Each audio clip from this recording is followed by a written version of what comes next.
Buenas noches, bienvenidos todos a TN Central. Hoy está Maru con nosotros, Luciana Jauna ya volverá y sobre todo está nuestro compañero Mario Masachesi. Tendrías que conducir vos, Mario. No, con ustedes está muy bien, está muy bien. Bueno. Hay mucha información sólida hoy. Bueno, efectivamente vamos a hablar primero del avión que ha aparecido después de 26 días de búsqueda. Vamos a contar algunos detalles de la búsqueda. Acaba de hablar la jueza Sandra Arroyo Salgado, que está a cargo de la causa que investiga los motivos y sobre todo cómo se lo buscó, y dijo algunas certezas judiciales, ¿no?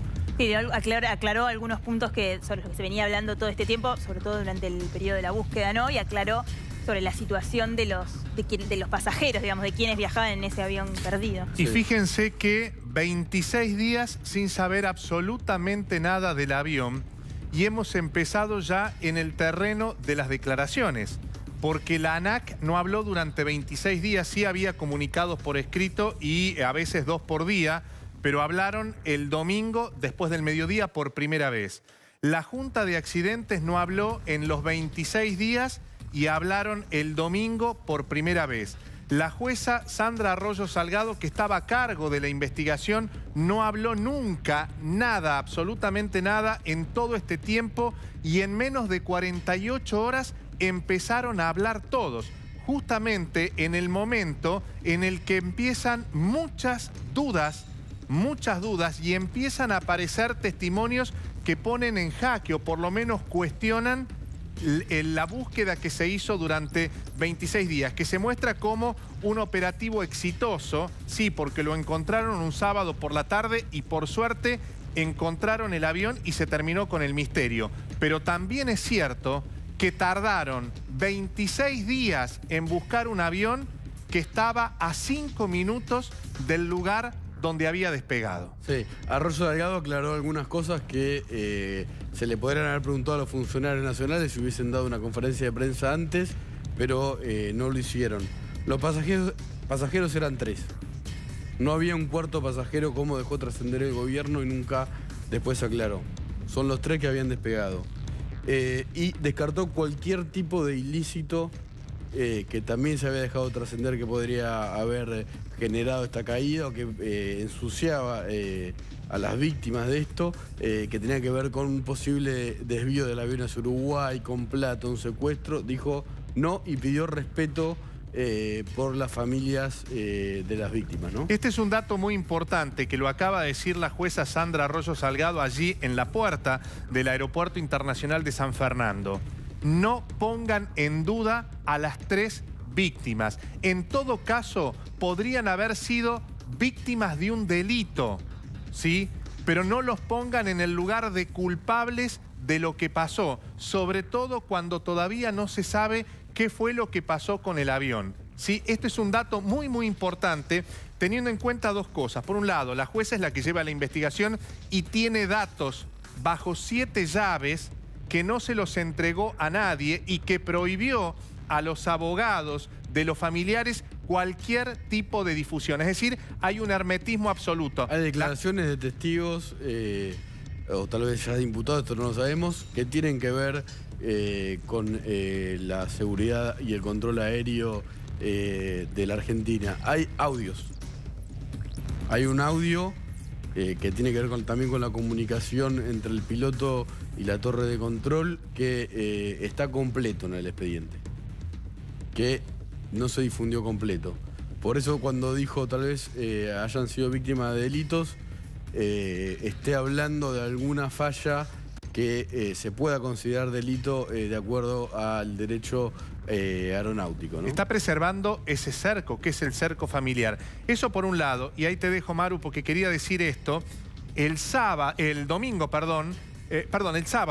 por la noche, cuando se encuentra el avión y ella se reúne con los familiares en San Fernando, además le dijo a las familias: yo sé lo que es estar en el lugar de ustedes, yo sé lo que se siente ser víctima de una situación, con lo cual lo primero que voy a hacer es preservar absolutamente la comunicación, la información, y voy a priorizar la información de tal manera que todo lo que se diga públicamente antes lo sepan ustedes. Claro, y hay un dato concreto de lo que ella planteó hace un ratito nomás en esa suerte de conferencia de prensa que insistió y que nos consta también a nosotros que trabajamos acá, que estuvo al cuidado de las cosas que trascendía por los medios, y que es: no existe en el expediente ningún elemento que nos indique a nosotros, la justicia, los que llevamos la investigación, que hayan formado parte de una situación delictiva. Exactamente. Insistió en esto, y en ese sentido la jueza es bastante concreta y dice: no hay datos en el expediente que nos puedan permitir a nosotros pensar que los pasajeros, el piloto, la gente que viajaba, estas 3 personas que viajaban en este avión, formen parte de un delito, y con esto me parece que lo que busca es desterrar cualquier tipo de versión que haya podido ir tomando forma en estos 26 días, ¿no? Claro, no, y no victimizar más a las víctimas. Exactamente. Ya son víctimas de todo lo que pasó y hay 3 familias que están destrozadas. Sí. ¿Les parece si escuchamos a la jueza? Esto decía ahí en la puerta del aeropuerto de San Fernando. Desde el día de ayer a primera hora en el trabajo de campo, lo que se priorizó es la recuperación de las 3 personas que se verificó que viajaban en este avión. Todo el trabajo, acá hay muchos héroes anónimos, la gente de Prefectura Naval, buzos tácticos, bomberos, están haciendo un trabajo muy importante desde la primera hora hasta la última hora del día. Es una zona muy hostil, como les decía Pamela. Es una zona de pantano donde hay que ir permanentemente asegurando el terreno. En todo momento lo que se priorizó es la recuperación de estas 3 personas, dándole intervención en todo momento a las familias a que puedan controlar y formar parte de todo este proceso pericial de recuperación. Por eso en el día de ayer intervinieron activamente, controlando todo el trabajo de campo que se estaba haciendo, los 3 abogados de las 3 familias. En el día de hoy también uno de los abogados, el doctor Pablo Lanuse, participó en todo momento. Y bueno, desde el día de ayer, a través del decano del Cuerpo Médico Forense, el doctor Luis Ginesín, se convocó al tanatólogo que habrá de analizar los restos humanos que se están encontrando. El doctor Roberto Cohen trabajó todo el día de ayer orientando la búsqueda, preservando los restos que fueron hallados, y dadas las condiciones y la hostilidad del terreno y el trabajo de campo que era necesario realizar, el juzgado decidió convocar al equipo argentino de antropología forense a través de su titular, el doctor Luis von der Brieder, que estaba en ese momento en Canadá. Lo contactamos ayer telefónicamente y a primera hora del día de hoy envió a 2 expertos en la materia que también hicieron un trabajo directo en la recuperación de las 3 personas.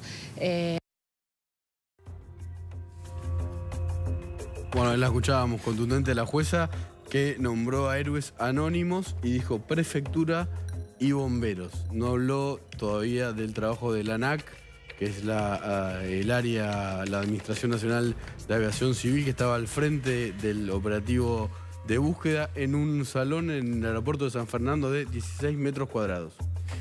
La tarea de la jueza, de los abogados, del fiscal, por lo menos en la zona donde encontraron el avión, ya ha terminado, es lo que me acaban de decir. Mañana no está previsto ningún operativo, como sí pasó el domingo y hoy lunes, que se concentraron a las 6:30 de la mañana, a pasada las 7 de la mañana, cuando ya aclaró, se iban hasta la zona y estuvieron trabajando durante todo el día. Ya mañana, por lo menos, los abogados no están convocados. Se estima que la jueza tampoco no va a ir hasta el lugar, que ya ese trabajo está terminado y a partir de ahora empieza, por un lado, el trabajo de identificación a través del proceso de ADN, de identificación de los restos que se encontraron, y por otra parte, la investigación en torno de la búsqueda y qué fue exactamente lo que pasó con el avión. Claro, 2 cosas, ¿no? Por explicar.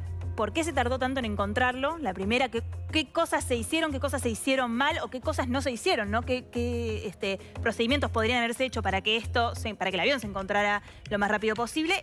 ¿Y cómo fue qué fue lo que pasó o cómo pasó? Sí, sobre lo que dicen los protocolos de la aeronáutica civil, después de 20 minutos de que no haya comunicación con el avión, se tiene que emitir una alerta de emergencia y tienen que empezar a actuar lo que llama el SER, que es el Search and Rescue, la búsqueda y el rescate. Entiendo que la EANA, que es uno de los organismos estatales que trabajó en esto, eso lo hizo a los 20 y pico de minutos, 21 minutos. La ANAC se defendió diciendo que esa alerta se hace después del tiempo de que el avión tendría que haber llegado a destino, o sea, 4 horas. Hay una controversia, yo leí los manuales y dicen 20 minutos.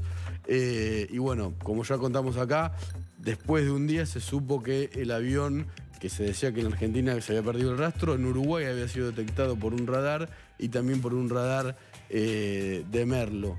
Por lo que se sabe hasta ahora, tal vez no se haya podido igualmente hacer mucho, si es como vos entrevistaste a un testigo que lo vio caer.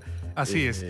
Hay dos dudas respecto de esto. Por un lado, la interpretación de esto del protocolo, de estas 3 fases que son alerta, incertidumbre y emergencia. ¿Cuánto tiempo tardó la ANAC? Yo se lo pregunté ayer a la gente de la ANAC y me dijeron los protocolos funcionaron con absoluta normalidad, como corresponde. Hay muchas dudas sobre esto, sobre el tiempo que se tardó en cada una de las fases. Seguramente será terreno para que investigue la justicia. Y por otra parte, esto de ¿se tuvieron en cuenta todos y cada uno de los llamados que hubo? Sobre todo de llamados de gente que denunció haber visto que el avión estaba cayendo, que vio caer el avión. Y sobre esto tenemos un testimonio, el de Miguel Rocio. Miguel Rocio es un vecino de la zona de Escobar. Ese lunes por la tarde, el lunes 24 de julio, estaba trabajando en su galpón. En un momento mira el horizonte este hombre y ve que un avión estaba sobrevolando y de repente cae. Se pierde estamos hablando ya del Delta, en la zona de Escobar, se pierde en medio de la vegetación que era muy alta. Este hombre hizo todo y más de lo que corresponde hacer. A ver, estamos hablando de un vaqueano que vio una situación irregular, que se cae un avión. Fue a prefectura, personalmente, hizo la denuncia, no se la tomaron. Sí le tomaron el nombre, el apellido y el teléfono. A mí me consta que los funcionarios, del Gobierno Nacional, el mismo día sabían que había vaqueanos que habían dicho que habían visto caer al avión. Prefectura. No conforme con eso, este hombre llama al aeropuerto de San Fernando porque ya sabía que había un comité de crisis. Le dijeron que no le podían pasar con nadie del comité de crisis. No conforme con eso, llamó al 911. En el 911 pide el número de la Junta de Accidentes para acelerar todo esto. Le dijeron que el 911 no era para dar números telefónicos, sino para recibir denuncia. Entonces les dijo, bueno, tómenme la denuncia. Efectivamente le tomaron la denuncia, enseguida lo llamaron de la Junta de Accidentes. Al día siguiente le mandaron la PCA. Al día siguiente lo sube la PCA a un helicóptero y dice, bueno, vamos para la zona por donde usted vio. Ahora, no, es un vaqueano de la zona, no es un astronauta o un especialista en aeronáutica que puede... lo que dice este hombre, y ahora lo vamos a ver y lo vamos a escuchar, yo sé lo que vio el ojo, mi ojo. Claro. Nada más. Sobre distancia, sobre altura, cómo cae, no tengo ni idea. Yo simplemente, mi obligación es denunciar qué fue lo que vi para que se hicieran las mediciones correctas y se determinara un área más restringida de búsqueda exhaustiva. Cuando lo subieron a este helicóptero de prefectura para ir a buscar, para sobrevolar la zona, esto me lo dijo Miguel Rocio, fue más un sobrevuelo de rutina, como queriéndose sacar de encima. Como para cumplir. Como para decir, te dimos bolilla, vamos a hacer lo que... Hicimos lo que teníamos que hacer. Fuimos, sobrevolamos, no encontramos nada. Ahora, este hombre dice, insiste, lo vimos el 11 de agosto, es decir, cuando estaba en pleno la búsqueda. Me llamó el domingo cuando ya se había encontrado el avión. Hoy lo fui a ver de nuevo y me dijo, yo ratifico ante quien sea. Y si es necesario estar cara a cara con Sandra Arroyo Salgado, yo estoy seguro que lo que vi es el avión que cayó ese lunes 24 de julio. Si quieren lo vemos. Por supuesto. Miguel, Ese lunes a la tarde usted estaba trabajando acá en este galpón. ¿Qué fue lo que vio y cómo lo vio? No, yo estaba en esta posición, mirando hacia allá, hacia el horizonte. De repente ver un avión, no el ruido, verlo el avión. Venía casi al doble de esa altura de lo que es el monte, lo que es la tierra-monte. Ahí, así. Al doble de esa proporción venía el avión y a esa altura hizo así. Acá. Allá, así, atrás del monte. ¿Y fue de golpe eso? Sí. Venía derecho, vendría no sé a qué altura, pero al doble de esta distancia. Y cuando llega a ese punto, cae, pero con una inclinación muy pronunciada. Y me quedo mirando, levantándome así a ver qué terminaba pasando y los árboles me lo tapan. No escucho ruido, no veo nada más que... nada más. ¿Qué hizo cuando finalmente vio en la tele que había un avión que estaba desaparecido? Me enteré de esto, me supe de esto y me vine a la prefectura a hacer la denuncia. Y acá me atendieron en la prefectura de Escobar, el prefecto Franco. Vinimos a este mismo lugar, le explico lo que le estoy explicando a usted. Miramos a ese lugar, el ángulo, todo, y nada más. O sea, la gente de prefectura llegó hasta acá. El prefecto. El prefecto. Y siguió el recorrido que usted le hizo. Claro, yo le hice con la mano el recorrido, la inclinación y el punto justo donde yo lo veo que desaparece atrás del telón del monte. ¿Le tomaron alguna denuncia en prefectura? No, escribieron mi nombre y mi apellido en un papel y un teléfono mío, parece mis teléfonos personales. No. ¿Es lo único que hizo o hizo algo más? Le comenté a un amigo acá sobre el río Luján, a Aníbal, que lo que había pasado, lo que me estaba pasando, y bueno, ese comentario, tomamos unos mates y yo después ya me fui a mi casa. Ajá. Después de eso que pasó con prefectura, ¿hizo algo más? ¿Llamó a algún otro lugar? Lo llamo a Aníbal por teléfono y a Aníbal le pregunté si estaban rastrillando, si había visto alguna novedad, si tenía alguna novedad. Me dice, no, acá no están rastrillando. Entonces ahí me agarró esta cosa de pensar que qué pasará de nuevo, que no se habrá transmitido lo que yo... No habré hecho bien la denuncia, no ha llegado bien al lugar donde tiene que llegar. Y llamo al 911. Y ahí contó en el 911. Le conté todo tal cual le estoy contando a usted de nuevo, hasta haciendo los gestos de inclinación. Y esta gente dice, corta que yo voy a pasar la información. Y al ratito me estaban llamando. Al ratito, que no sé, minutos me estaban llamando. O sea que esa parte bien. Noté que había más fibra ahí. Que se estaban moviendo. Ahí, y después ahí quedaron de venir mañana, al otro día, para venir a este lugar, la PSA. ¿Vino la policía, la PSA, hasta aquí?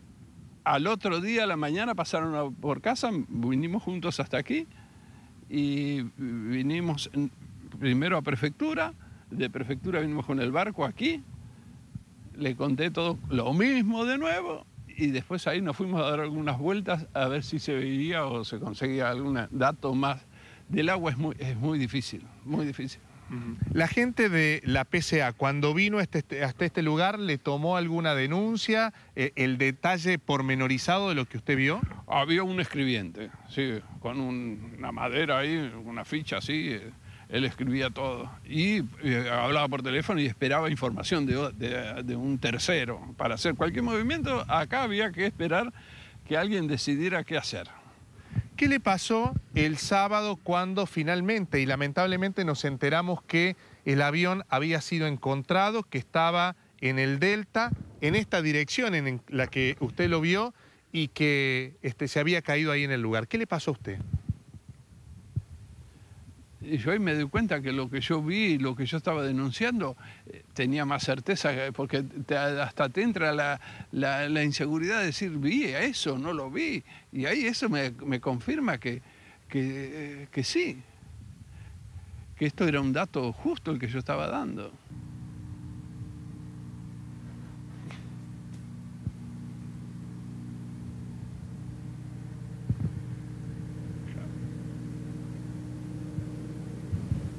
Que había sido el testigo, o es el testigo que vio todo lo que nos estamos enterando ahora, ¿no? Sí, te da bronca. Eso nada más, nada más. Te da bronca, te da no haber podido hacer más, ¿no?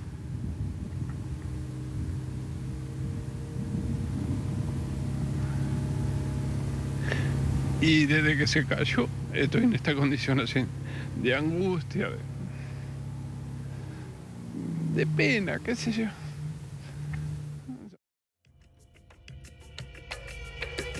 Acá hubo sobrevida al accidente. Es el hombre que hizo lo que tenía que hacer, ¿no? Pero además es muy impactante que el testigo, que es un lugareño, llore. Porque dice, siento que no pude hacer más, o algo así, palabras más, palabras menos.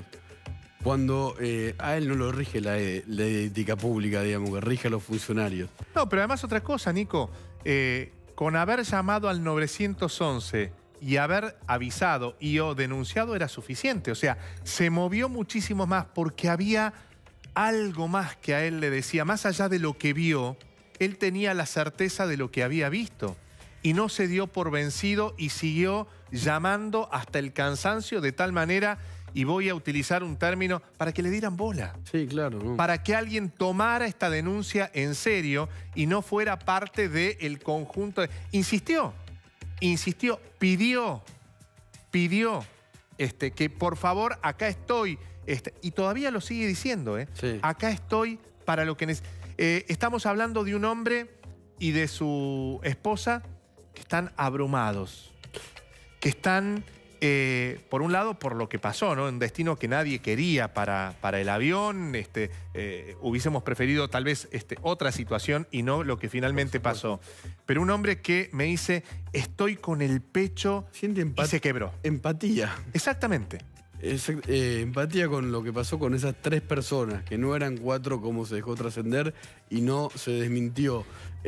La ANAC se defiende diciendo que el operativo de búsqueda fue sobre 364.000 metros cuadrados.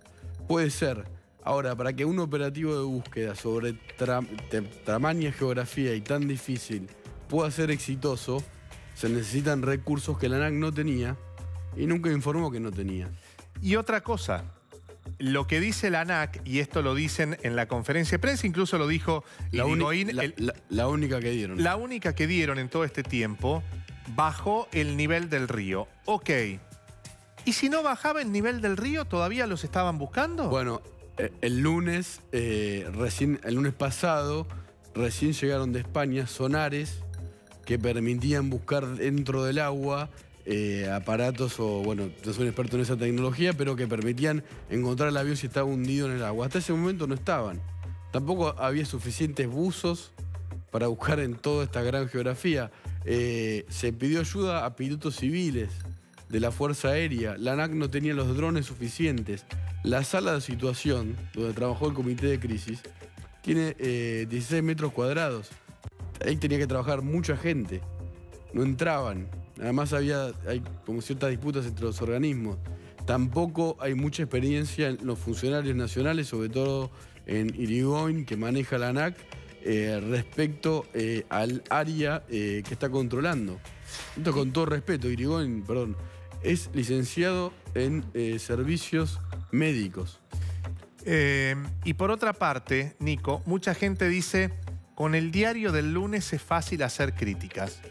Sí, ponele, es una interpretación.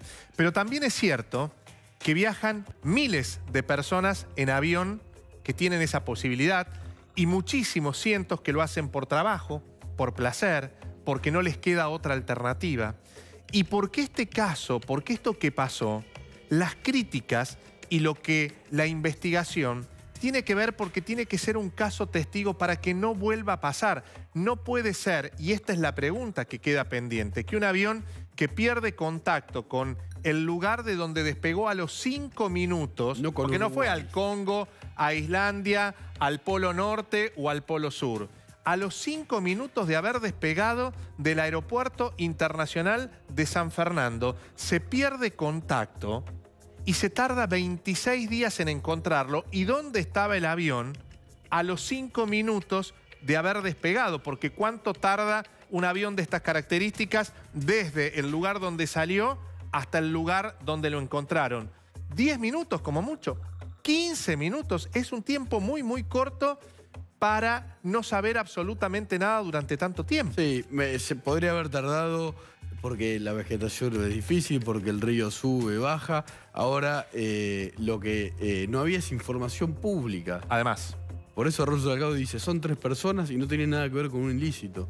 Ella habla una vez que ya se, de alguna manera, resolvió, digamos, entre comillas, el caso, porque esto va a seguir. Insisto con, y esto lo digo con todo respeto, con la idoneidad de los funcionarios que pueden estar a cargo de la aviación civil y la aerocomercial en la Argentina. No es que se cayó este avión. Es una zona de máximo tráfico aéreo y tal vez sea el comienzo de algo y no el final de algo. Si querés, Mario, quedate un rato más. Está Franco Rinaldi, que es especialista en aeronavegación en línea. ¿Qué tal, Franco? ¿Nos escuchás?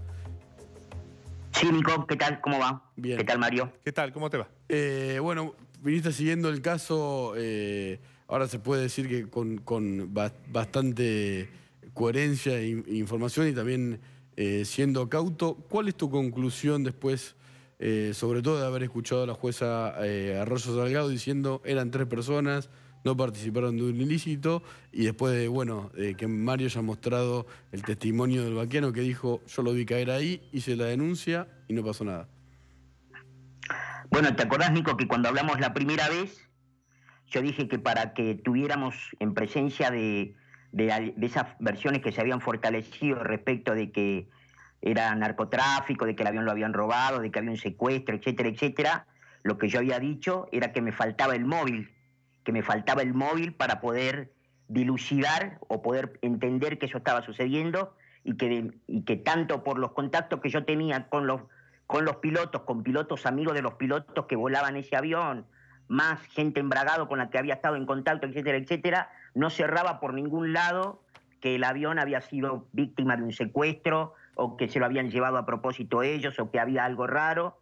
Así que me parece que esa estigmatización para tratar de desviar un poco la atención sobre un altísimo grado de impericia en la búsqueda del avión, bueno, llega a un final un poco triste, ¿no? En este momento, porque efectivamente, como recién remarcaba Mario, un avión que cae a 45, 46 kilómetros de donde había despegado y que pierde contacto 10 minutos después de haber despegado y pierde todo contacto y que se demore 27 días en encontrarlo, me parece que está fuera del límite de lo tolerable, ¿no? Más allá de la demora, Franco, esta cuestión de que vos decís que hubo una impericia en la búsqueda, para vos, ¿qué simboliza este nuevo accidente? Porque ya hubo varios en los últimos años, ¿no? Sí, absolutamente. No, simboliza que la aviación civil general en la Argentina está en crisis.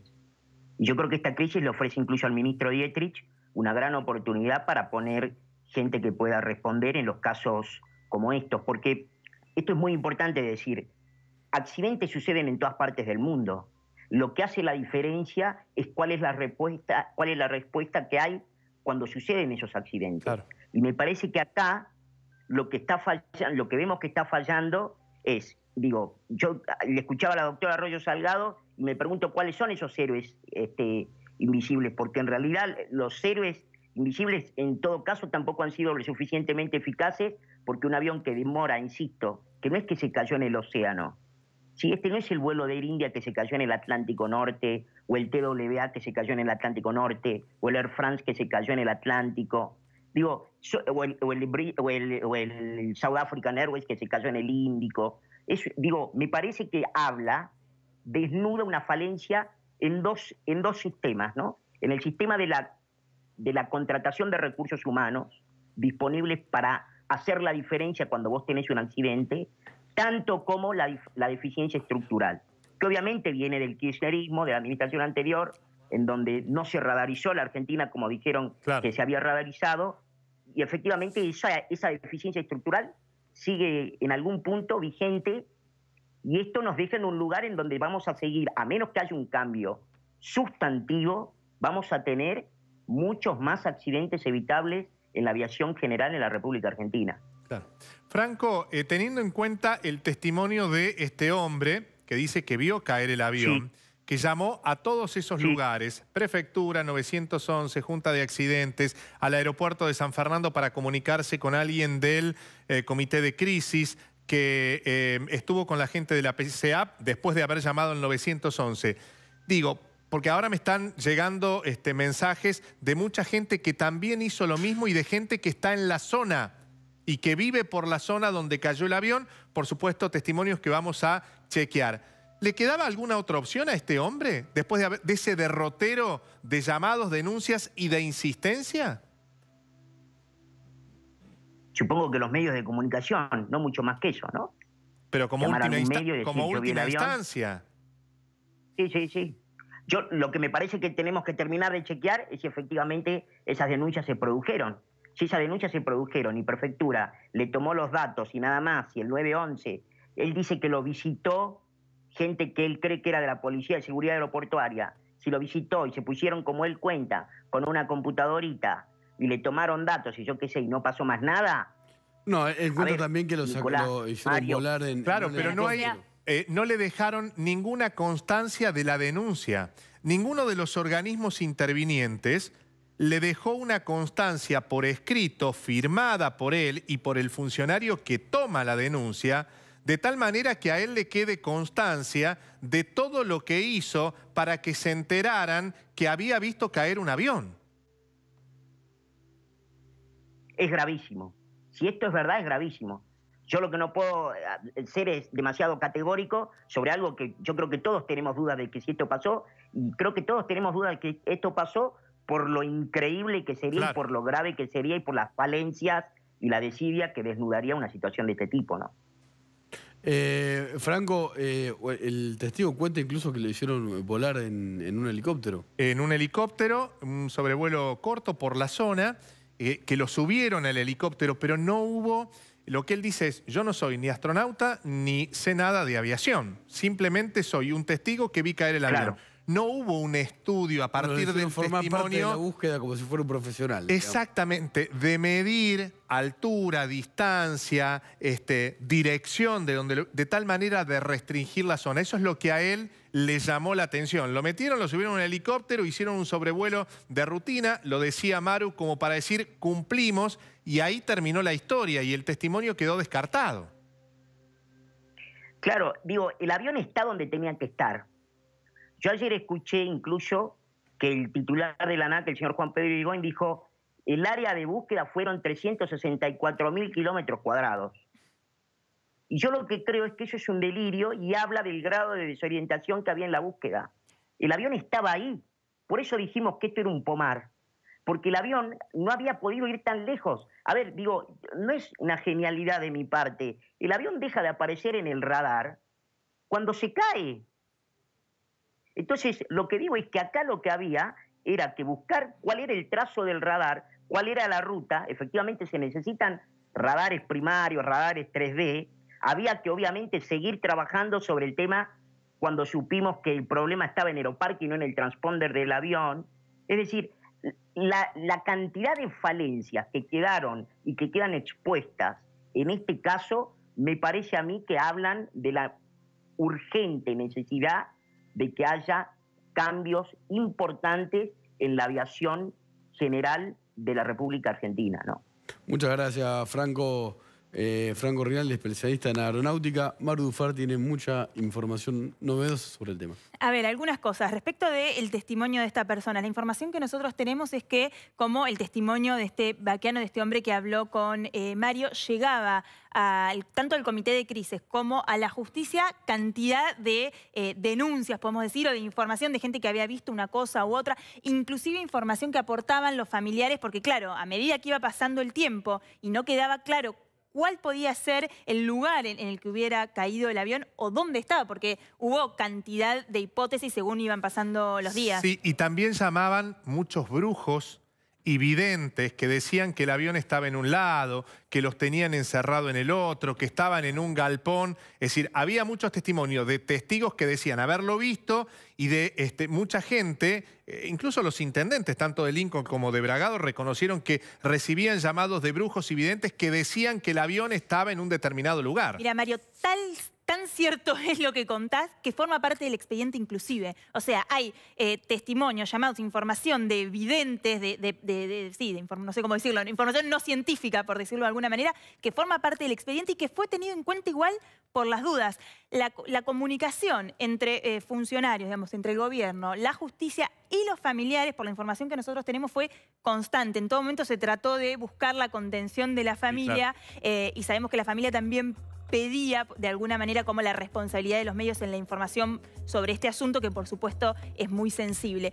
¿Qué nos dicen cuando nosotros preguntamos, bueno, puede ser que un testimonio, un llamado al 911 no haya llegado al comité de crisis o no haya formado parte de la investigación como posibilidad de búsqueda?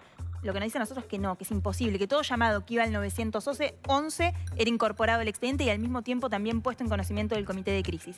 Pero que al haber tanto caudal de información y tanta vorágine, si se quiere, porque una cosa es hablar ahora donde ya se sabe qué pasó con el avión y qué pasó con las personas, y otra cosa hablar cuando lo primordial, por supuesto, era encontrar el avión y saber qué había sido de esas 3 personas que viajaban a bordo de este avión no comercial.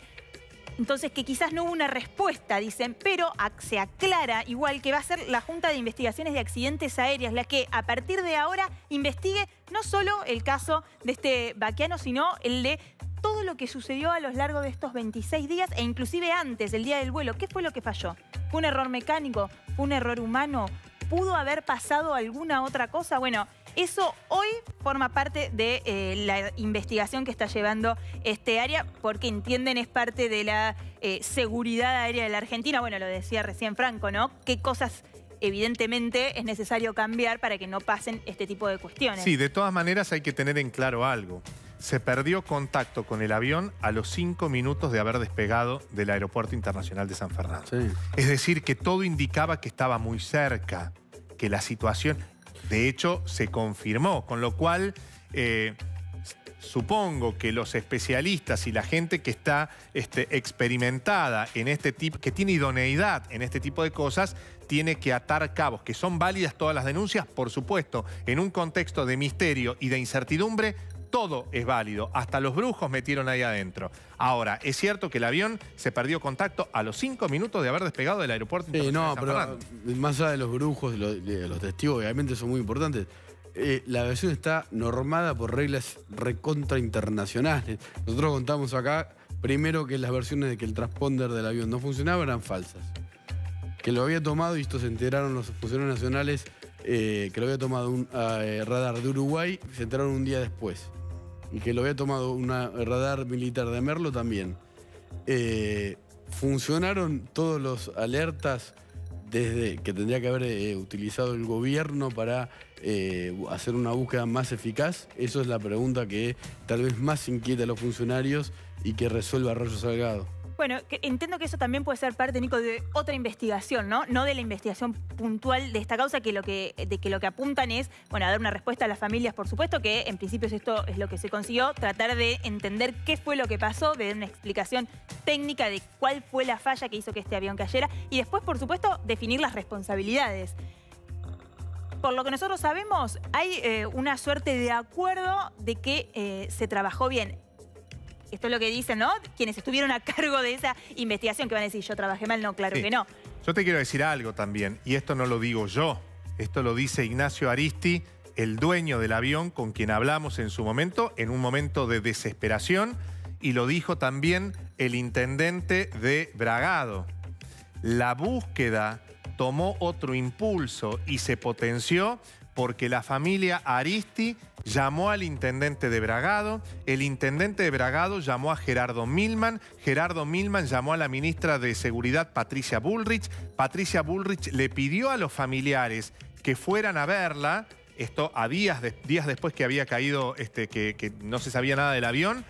Es decir, que la búsqueda se potenció porque la familia dijo, muchachos, hagan algo. Están haciendo muy poco, pasan las horas, estamos desesperados y el avión perdió contacto a los 5 minutos de haber despegado del aeropuerto. Sí. O sea, es la misma familia la que se movió para que hubiera un poco más de acción y se pusieran más recursos para buscar el avión. Bueno, los que estuvieron a cargo del trabajo lo que dicen es, nosotros buscamos siempre, pasa que claro, la información es, algunos dicen eran 35.000, ¿cómo dijo? 35.000. Eso lo dijo... mucho más grande que la provincia de Buenos Aires. La superficie que se buscó es mucho más grande que la provincia de Buenos Aires. Y si uno habla con los especialistas, con los que estuvieron como en el comité de crisis, o ahí como a cargo, viste, como en el minuto a minuto, dicen, no, nosotros siempre buscamos en ese área donde definitivamente después se encontró. Ahora, ¿qué pasaba? No es solo el problema del pantano, la crecida del agua, la lluvia y el mal tiempo. La vegetación y la velocidad del impacto que hizo que el avión se encontrara en las condiciones que se encontró es lo que imposibilitó la búsqueda,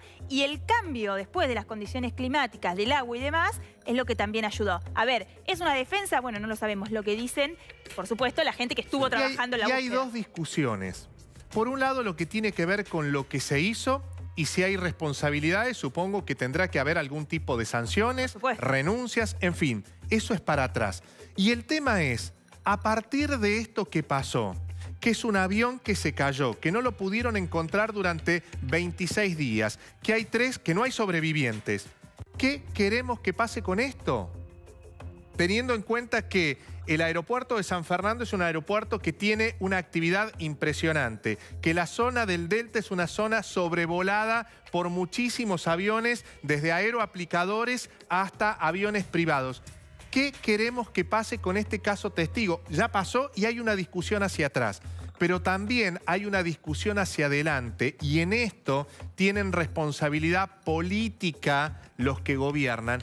¿Qué están dispuestos a hacer para que esto no vuelva a ocurrir? Está bien, no se cae un avión todos los días, por suerte, pero tampoco puede volver a pasar lo que pasó. Y hay un helicóptero del que todavía no se sabe absolutamente nada. No, la semana pasada también despistó un avión importante en Aeroparque, bastante. Se había caído el avión de Andy Deutsch por Nordelta no hace mucho. Insisto, con el que dijo que se hizo la búsqueda en ese rango tan grande fue Irigoyen, ¿no? El jefe de la ANAC.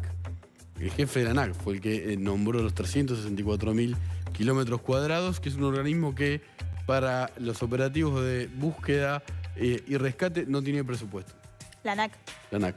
No tiene presupuesto. Porque ahora se está poniendo también la responsabilidad en la policía, la prefectura, la jueza. Acá lo que pasa es que son tendría que haber controlado la búsqueda de acuerdo a las normas es la ANAC. No, Nico, pero además también son instancias distintas, ¿no? Porque la ANAC es la que regula, es la que controla, digo, antes, durante y después, si querés, en la búsqueda. La fuerza de seguridad lo que hacen, en este caso, es casi de auxiliares de la justicia. Claro, y la justicia dice, bueno, usted se encarga del rastrillaje aquí, usted se encarga de la búsqueda acá. Son casi como fuerzas auxiliares de la justicia en un contexto como este. Y respecto de lo que decía Mario, ¿no? Las responsabilidades a partir de lo que pasó. Responsabilidades políticas, pero también puede haber responsabilidades penales, Mario. Y algo que escuché en estas últimas 48 horas, que es el tiempo de las declaraciones. Por un lado, Irigoyen de la ANAC, por otro lado, la jueza Sandra Arroyo Salgado, respeto absoluto por las víctimas. Totalmente de acuerdo. Respeto absoluto por los familiares. Totalmente de acuerdo. Sin embargo, hay una versión que dicen que desde la ANAC, cuando se conoció la noticia de que habían encontrado el avión, demoraban la información porque algunos de sus funcionarios estaban de mini vacaciones por el fin de semana largo. Sí, a ver, eso... ¿De qué respeto hablamos cuando hablamos de respeto? No, a ver, esto es información. Irigoyen de la ANAC estaba en Villa Langostura descansando. La Suárez de la Junta de Accidentes de Aviación Civil también estaba descansando. Irigoyen se lamentó que la información, ni bien cae el avión, haya llegado primero a la justicia que sin que tenga el control de la ANAC. Esto es así. Y hubo ahí un intento de, bueno, ahora ya que se conoce públicamente, les pedimos... A ver, estábamos hablando de 26 días sin saber nada. Que se encontró un sábado por la tarde, por supuesto. Méritos para el piloto que vio, por supuesto, eso es excelente. pero son 26 días después. Y querían demorar, aparentemente, querían demorar lo que era la difusión porque los principales responsables, los que tienen que dar la cara, que no la habían dado durante 26 días porque todo fue con comunicado, estaban de mini vacaciones por el fin de semana largo. En Villa Langostura. Eso claramente es una responsabilidad política, ¿no? Eso es Por eso una explicación que tendrá que dar el titular de la ANAC si esta información, o si por lo menos se anima a decir dónde estuvo el fin de semana y dar algún tipo de explicación de por qué pasó lo que pasó. Por eso cuando se dice mucho respeto por los familiares y todo eso, la caridad bien entendida empieza por casa. Y está muy bien el respeto. Y está muy bien que pidan respeto a los medios, absolutamente de acuerdo. Ahora, la caridad bien entendida empieza por casa. Y además, la ley de ética pública y de responsabilidad es para los funcionarios nacionales.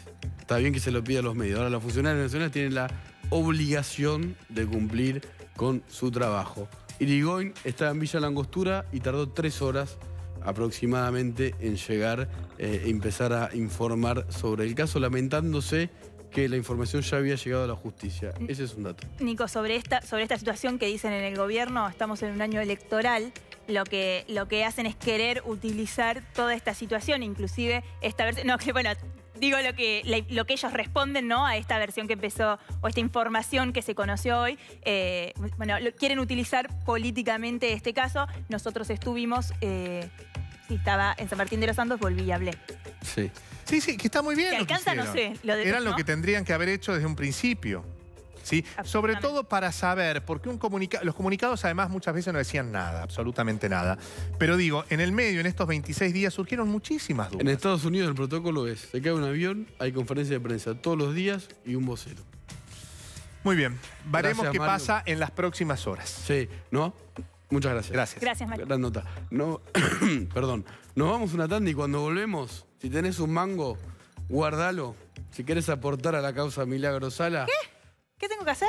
Saca la billetera. No, ¿para qué? Porque viene Rodrigo Alegre y te va a contar un sol para Milagro Sala. Ya volvemos.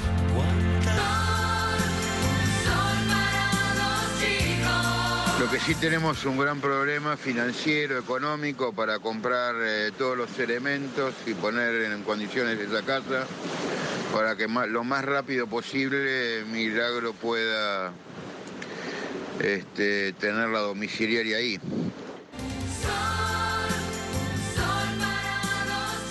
Milagro Sala necesita plata para recondicionar su mansión.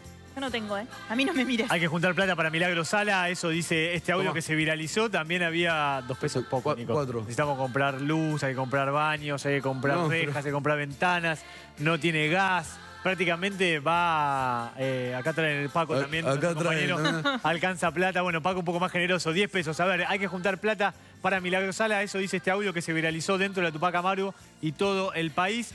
También salió un flyer en particular que es como un anuncio con el número de cuenta.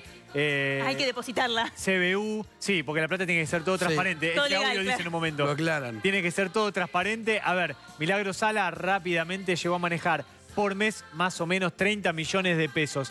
5 días antes de que cambiara el gobierno 4, Jujuy, no. que se fuera Eduardo Fellner y viniera Morales, retiró del banco 14 millones y medio de pesos que están investigando dónde fue esa Sí. plata. Permitime dudar del sol para Milagro porque leí en página 12 que uno de los defensores de Milagro Sala dice que el miércoles ya está lista la casa para que vayan. Bueno, fue una campaña rapidísima. exitosa. 3 días juntando plata. Sí, en los 4 pesos me lo quedo. Ya volvemos, nos vamos a una pausa rapidísimo. Bueno, nos vamos ya para que ustedes sigan en Desde el Llano con Joaquín Morales Solá. Gracias, Maru. A ustedes, no les voy a decir hasta mañana porque ya mañana vuelve Luciana Geuna, así que hasta pronto, hasta cualquier momento. Exactamente. Quédense en Desde el Llano con Joaquín Morales Solá. ¿Puedo decir éxtasis? Claro. Éxtasis. Chau.